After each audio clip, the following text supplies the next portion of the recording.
Hello friends, welcome back to my channel. तो friends, आज हम बात करेंगे योगिनी एकादशी 2024 के बारे में।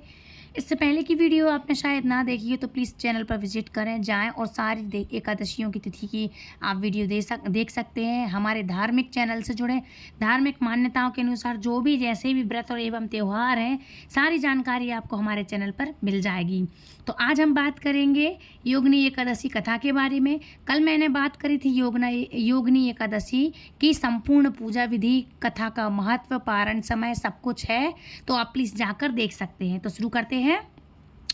तो आषाढ़ मास के कृष्ण पक्ष की इस एकादशी को भगवान नारायण की पूजा आराधना की जाती है। श्री नारायण भगवान विष्णु का ही एक नाम है। अतः अन्य एकादशी के समान ही भगवान विष्णु अथवा उनके लक्ष्मी नारायण रूप की पूजा आराधना करें और दान आदि की क्रियाएं पूर्ण करें। इस एकादशी का व्रत करने से संपूर्ण पापों का क्षय होता है और पीपल का पेड़ काटने जैसे पाप, महापाप तक से मुक्ति मिल सकती है। किसी के दिए हुए श्राप तक का निवारण हो जाता है इस एकादशी के व्रत से।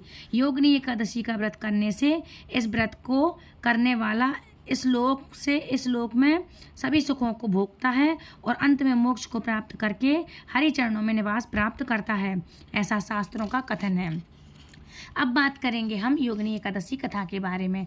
तो एक बार की बात है, धर्मराज युधिष्ठिर ने भगवान श्री कृष्ण से कहा, हे माधव, अब आप कृपा करके मुझे आषाढ़ मास के कृष्ण पक्ष की एकादशी के महात्म्य, विधि विधान आदि को इसके नाम सहित बतलाइए। इससे आगामी पीढ़ियां इस एकादशी के बारे में शास्त्र सम्मत जानकारी प्राप्त कर सकेंगी। भक्तवत्सल भगवान श्री कृष्ण बोले, हे राजन, आषाढ़ मास के कृष्ण पक्ष की एकादशी का नाम योगिनी एकादशी है। समस्त पापों को क्षय करने वाला और इस लोक में सभी सुख और अंत में मोक्षदायक है। इस एकादशी का व्रत, योगिनी एकादशी का व्रत करने से देवताओं के दिए गए श्राप तक से मुक्ति प्राप्त हो जाती है। पुराणों में वर्णित एक कथा मैं आपको सुनाता हूँ, आप उसे ध्यानपूर्वक सुनिए। स्वर्गलोक में इंद्र की अकालपुरी नामक अत्यंत भव्य और रमणीय नगरी है। इसमें यक्षों का राजा कुबेर एक भव्य भवन में रहता था। कुबेर प्रबल शिव भक्त था और प्रतिदिन प्रातः काल शिव जी की पूजा आराधना किया करता था। हेम नामक एक माली प्रतिदिन पूजा के लिए मानसरोवर से फूल लाकर कुबेर के यहाँ पहुँचाया करता था। हेम माली की पत्नी का नाम विशालाक्षी था। अप्सराओं के समान सुंदर थी वह, अत्यंत गुणवती और महान पतिव्रता भी थी। हेम माली की पत्नी विशालाक्षी हेम माली अर्धरात्रि में फूल लेने मानसरोवर जाता था और मानसरोवर में सुबह वहाँ से फूल तोड़ करके ला करके राजा कुबेर के यहाँ पहुँचाया करता था। एक दिन वह मानसरोवर से पुष्प तो ले आया, परंतु कामातुर होने के कारण मार्ग में ही उसने अपने घर में रुक गया और अपनी पत्नी के साथ हास्य विनोद और रमण करने में तल्लीन हो गया। जब दोपहर तक कुबेर के पास पूजा के फूल नहीं पहुँचे तो कुबेर ने अपने सेवकों को कारण पता करने के लिए भेज दिया। भाई सेवकों को भेजा कि कारण पता करो कि क्यों नहीं आया हेममाली के घर भेजा तो सेवकों ने राजा कुबेर को आकर के बताया कि वह पापी तो काम के वशीभूत होकर के अपनी स्त्री के साथ हास्य विनोद तथा रमण करने में लगा हुआ है। यह सुनकर कुबेर ने क्रोधित होकर हेममाली को बुलाकर लाने की आज्ञा दे दी कि उसको बुलाकर लेकर आओ। हेममाली भय से कांपता हुआ कुबेर के सामने उपस्थित हुआ। उसे देखकर क्रोध के मारे कुबेर के नेत्र लाल हो गए और फिर कहने लगा वह, अरे पापी नीच कामी, तूने मेरे पूजनीय ईश्वरों के भी ईश्वर श्री शिवजी महाराज का अनादर कर दिया। तूने जो देवों के देव महादेव हैं, तूने उनका अनादर कर दिया। इसलिए मैं तुमको श्राप देता हूँ कि तू स्त्री का वियोग सहेगा और मृत्यु लोक में जाकर के कोढ़ी हो जाएगा। कुबेर के श्राप के कारण वह माली स्वर्ग से पृथ्वी पर जा गिरा। उसी क्षण कोढ़ी हो गया वह। मृत्यु लोक में आकर के हेममाली ने घोर कष्ट भोगे।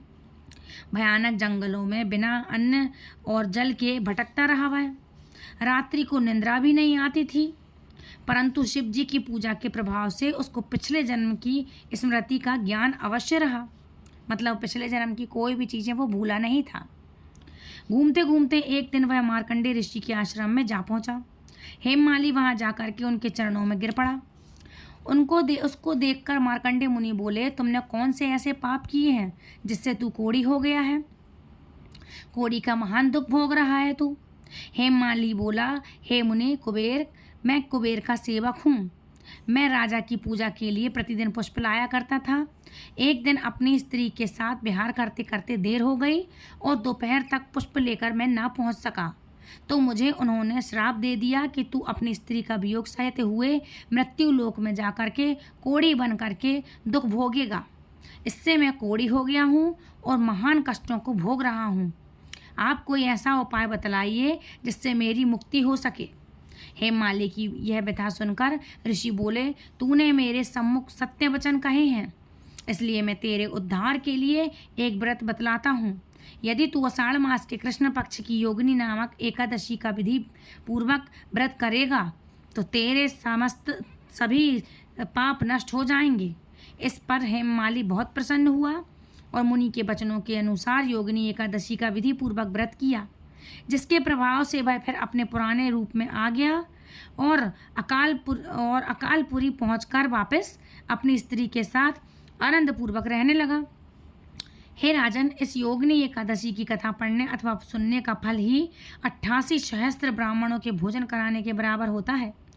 जब इसका व्रत करने पर तो समस्त पाप दूर होकर के अंत में स्वर्ग की प्राप्ति होती है। हे एकादशी महारानी, जैसे आपने उसको श्राप से मुक्त कराया और उसके सभी कष्टों को दूर किया, तो उसी तरह से हम सभी के कष्टों को दूर करें। तो फ्रेंड्स, ये थी आज की कथा। आई होप आपको पसंद आई होगी। यदि पसंद आए तो वीडियो को लाइक शेयर कमेंट करें। मिलती हूँ नेक्स्ट वीडियो में। राधे राधे, हरे कृष्णा, हरि बोल।